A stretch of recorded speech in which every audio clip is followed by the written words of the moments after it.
Müəllimlər, baxırıq növbəti suala. Uyğunluğu müəyyən edin. Doğru tərəfdə doğrunu götürürük, yanlışda yanlışı götürməliyik.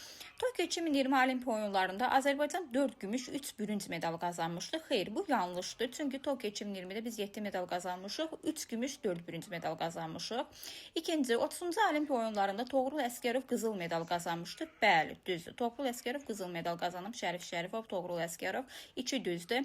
Yanlış tərəfə baxırıq. 33-cü Olimpiya oyunlarında Azərbaycan 2 qızıl medal qazanıb. Burada Paris oyunlarına söhbət gedir. Bəli, düzdür.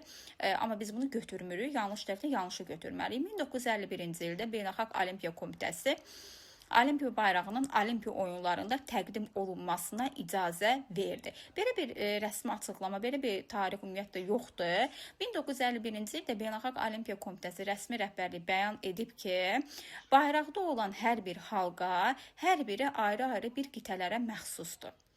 Bunun qərarını verib. Deməli, yanlışda biz 4-ü götürürük, doğruda da 2-ni götürürük. Doğru tərəfdə 2 ilə 4 cavab B bəndədir. Eyni zamanda müəllimlər, bizim yeni sınaq tərtib etmişik, 50 ixtisas və 10 kurikulum.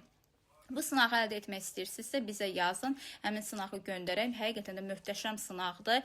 Asan, orta, çətin səviyyədə imtahan tipli tərtib olunub. Kurikulumda hal-hazırda sertifikasiyaya düşən suallar üzrə tərtib olunub. 10 kurikulum, 50 ixtisas. Əldə etmək istəyirsinizsə 050 667 14 89 nömrəmizə yaza bilərsiniz. Hər birinizə uğurlar arzulayırıq.